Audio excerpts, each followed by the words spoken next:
Donc là, on fait le bêtisier. Ouais, c'est ça.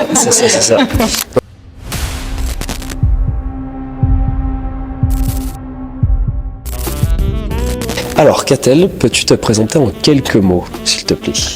Oui, avec plaisir. Donc, comme tu viens de le dire, je m'appelle Catel, j'ai 35 ans, 2 enfants. Je travaille en agence de communication et j'ai commencé à faire du crossfit et des entraînements ici il y a environ 6 mois. Ok. Et du coup, comment se sont passés tes premiers jours, tes premières séances? Dans la douleur, concrètement, à la fin de l'échauffement, moi j'avais fini ma séance et je voyais les autres enchaîner et j'étais un peu admirative et un peu abattue parce que je sentais que j'étais clairement un cran en dessous. Mais bon, après j'ai conscience que c'est difficile de se remettre en mouvement après de grossesse quand on a un job hyper sédentaire comme le mien. Donc je me suis pas dégonflée, j'ai adapté les séances, je coupais un petit peu par-ci par-là. Ouais, par-ci par-là, histoire d'aller au bout. Ouais. Et au final, c'était assez cool parce que rapidement, j'ai senti que je gagnais sur le niveau cardio, en souffle, et surtout, en fait, je me suis sentie hyper intégrée en fait à la salle. Ok. Et vraiment, ce que je recherchais, c'était quelque chose de moteur. Okay.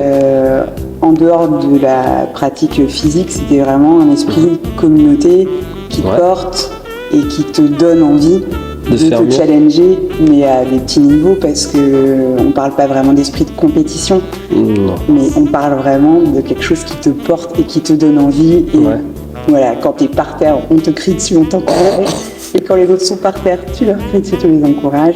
Et ça, c'était très sympa parce que dès le début, j'ai ressenti en fait cet esprit de communauté et ça m'a hyper aidé pour continuer. Pour continuer, pour être assidu au niveau de la fréquence et augmenter la fréquence des séances. Ouais, parce que là, tu es à combien de séances par semaine du coup? Alors j'étais à 1 pendant plusieurs semaines, je suis passée à 2, 2,5, puisque c'est de temps en temps c'est 3.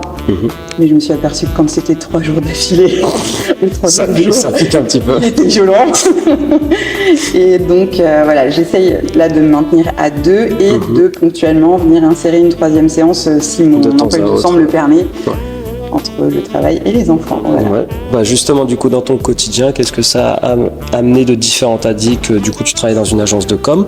C'est un petit peu spécial parce que du coup, c'est toi qui la gères. Tu es entrepreneuse. Ouais. Donc, du coup, comment ça se goupille dans ton quotidien? Est-ce que ça t'a aidé dans tes journées ou autre? Complètement. En fait, je me suis imposée de planifier mes séances de sport et de bâtir mon emploi du temps pro autour. D'accord. À l'inverse de ce que je faisais l'année dernière qui n'avait pas du tout fonctionné, à savoir, je regarde quand j'ai du temps disponible et je fais du sport si j'ai le temps.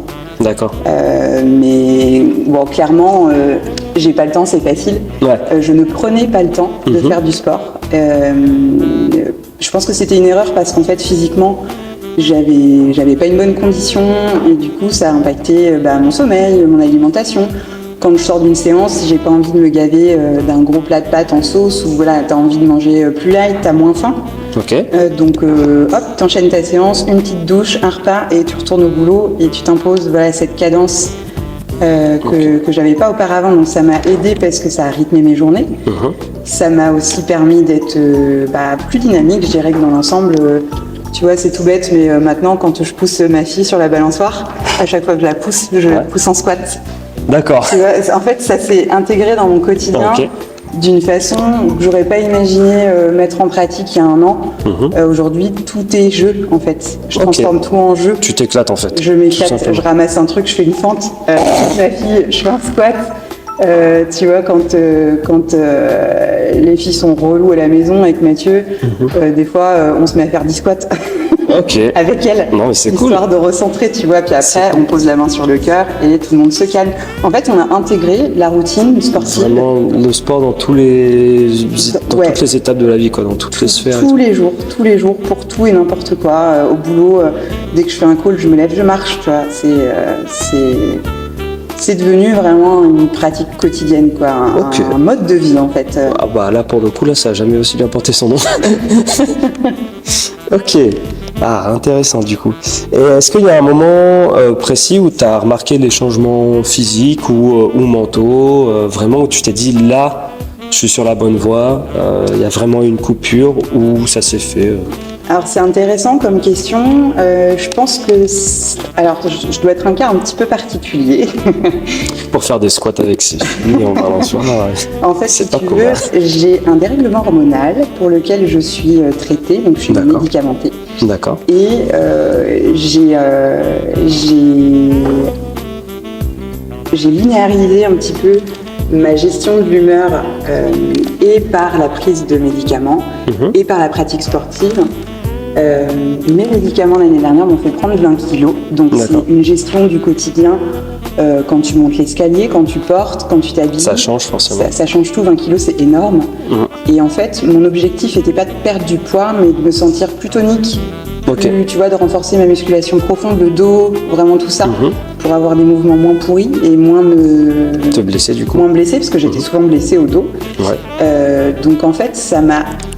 Clairement, je me sens dans une meilleure dynamique physique et mentale. Après, je ne sais pas si c'est dû à la pratique sportive, à mon traitement hormonal ou à un mix des deux. Tu vois, c'est difficile de savoir où est placé le curseur parce que tout s'est un petit peu aligné en même temps. Oui, c'est. Mais je suis convaincue qu'il y a une vraie contribution sur le plan physique comme sur le plan mental. Ok.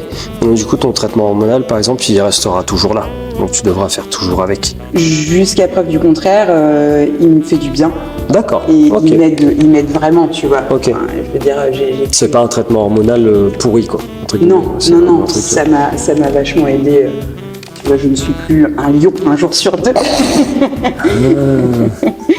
Et non, mais tu vois, la linéarité, en fait, au niveau de l'énergie et au niveau de l'humeur, c'est quelque chose, quand tu l'as pas, qui impacte ton quotidien au travail, dans ta vie sociale, dans ta vie de couple. Tu supportes plus tes gosses.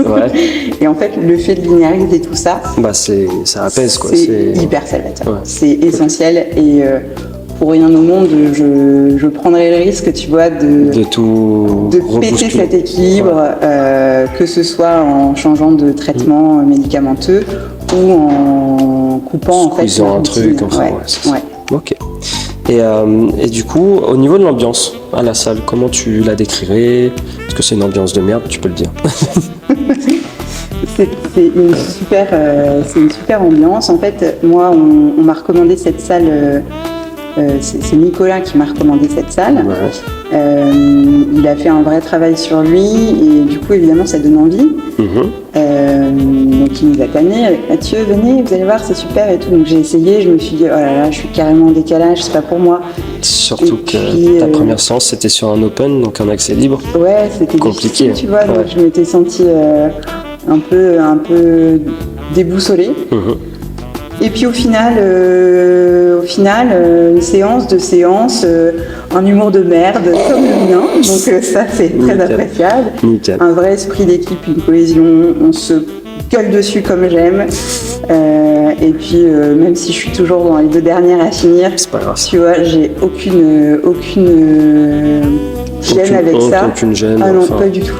Pas du tout, parce que vous vous adaptez hyper bien en fait, et puis tu as toujours le mot qui va bien, le petit encouragement, l'adaptation de l'exercice si tu vois qu'on n'est pas en capacité ou en cas de blessure. C'est très appréciable parce qu'on a vraiment cette sensation d'avoir un suivi personnalisé. Donc en fait, tu fais un travail personnel, mais en groupe. Donc en fait, tu travailles sur toi et pour toi, mais tu le fais en équipe en fait. Donc encore une fois, c'est vraiment porteur. Et ça, j'aime beaucoup. On revoit souvent les mêmes têtes. T'as toujours le petit clin d'œil de celle quand je chie à la fin. T'as toujours le gars qui défonce tout et tu le regardes toujours du coin de l'œil pendant ta séance parce que c'est toujours cool, tu vois, de voir des gens qui vont à fond. Et tout, Et puis, ça te permet aussi de te confronter ton mouvement, d'essayer de t'améliorer. Et puis, de féliciter les autres. C'est très cool, non, j'apprécie beaucoup l'ambiance. D'accord. Et qu'est-ce que tu recommanderais à quelqu'un qui veut venir essayer? Qu'est-ce que tu lui dirais? Eh ben, je lui dirais ce que j'ai dit déjà aux 5-6 potes qui se sont mis à la salle depuis que j'ai commencé. C'est cool, ça fait du bien de se mettre en mouvement. C'est bon pour ton corps, c'est bon pour ta tête. C'est une petite Madeleine de Proust. C'est une petite famille, tu vois, c'est une petite communauté. Au final, plus tu viens, plus tu as envie de venir. Donc le démarrage, c'est comme tout, c'est comme quand tu te mets au running, les 3-5 premières semaines, tu vas un peu dans le dur. Tu vas au chausse-pied, quoi. Et puis après, en fait, ça devient une envie ou un besoin, en fait. Donc moi, je recommanderais à tout le monde de se mettre en mouvement et d'en faire une pratique quotidienne, quoi. Ok. Et tu as des objectifs en particulier par rapport à la salle sur la fin d'année ou sur l'année suivante? Ouais, complètement. Alors vas-y, dis-moi. Alors des objectifs, n'importe lesquels. Trouver une shape encore, d'être toujours un peu plus tonique, un peu plus musclé, un peu plus... Voilà, bosser mon cardio, bosser ma force. Ok.